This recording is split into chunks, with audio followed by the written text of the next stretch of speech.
या बरसा थोड़ी भई या कहूँ गो किसान। हरी मैया बोलो। या बरसा थोड़ी भई या कहूँ गो किसान। खेत बीज ओढ़े नहीं तेरे गोरखनाथ।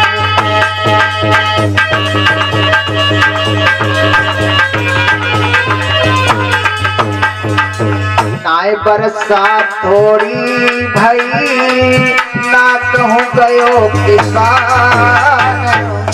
अरे सही खेत बंजर भयो मुझसे रूठ गयो भगवान।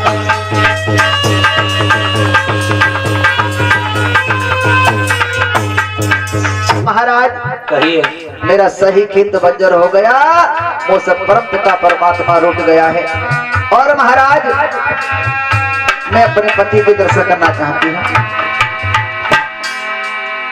मैया मानेगी नहीं?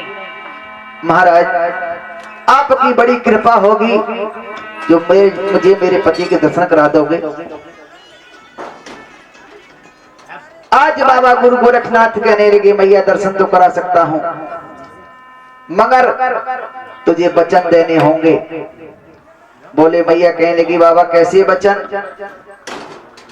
मैया अपनी पति की बुरी हालत को देखकर अपने आंखों से आंसू नहीं बहाएगी और मैया नहीं उनकी तपस्या को भंग करेगी और पति के दर्शन करने के बाद अपने महलों को वापस चली जाएगी। आज महारानी बच्चन ने वचन दे दिए। महाराज ठीक है। महायोगी बाबा गुरु गोरखनाथ ने उसी समय महारानी बाचल के सिर के ऊपर हाथ रख दिया और तीनों लोग का महारानी बाचल को दिखने लगा। जहां पर महाराज जयवर सिंह सिद्ध मुख स्थान पर भगवान का भजन कर रहे थे, जहां पर राजा जयवर ने सिद्ध मुख पर भजन किया था, वहीं पर बाबा गोरक्षनाथ ने मैया बाचल को गूगल दाने का वरदान दिया था। आज महायोगी बाबा गोरखनाथ ने मैया को दर्शन करा दिए। महाराज जयवर सिंह बट वृक्ष पर उल्टा लटके हुए हैं, खून की आहुति अग्निदेव को दे रहे हैं। आज मैया सोचने लगी हे भगवान मेरे पति इसी तरह से खून की आहुति देने लगी, देते रहे तो इनका जीवन कितना है, शीघ्र व शीघ्र ये खत्म हो जाएंगे। आज मैया की आंखों में आंसू भर आए। उसी समय गोरखनाथ ने हाथ को हटाया, कहने लगे मैया ये मत करने देना, आंसू मत गिरा देना, नहीं तो तेरे पति की 12 वर्ष की जो सेवा है वो भंग हो जाएगी। आज गोरखनाथ कहने लगे मैया अब तू अपने महलों को चली जा, जब तेरे पति की सेवा पूर्ण हो जाएगी वो तेरे नगद द्रेवा में पहुंच जाएगा। तो आज मैया बाची कहने लगी बाबा ऐसे नहीं जाऊंगी।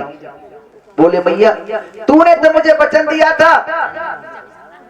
महारानी बाची कहने लगी बाबा वचन नहीं तोड़ रही, मैं तुमसे एक वचन मांगती हूँ बाबा, वचन देते हो?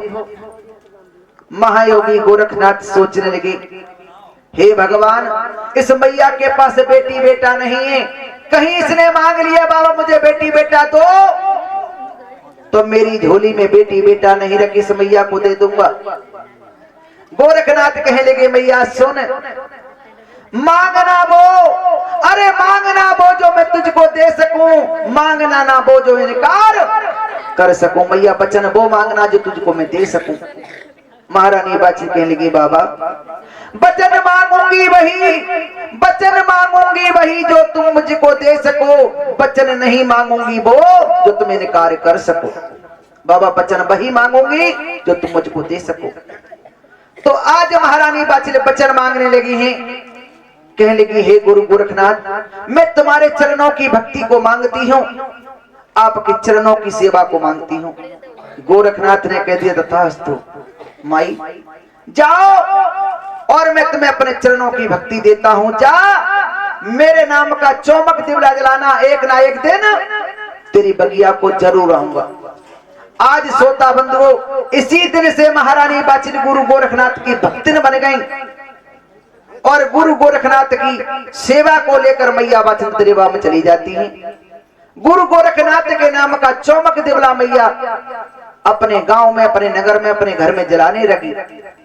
इस तरह से माता बाछिल ने गुरु गोरखनाथ की भक्ति अपनाई और सांची दरबार की जय।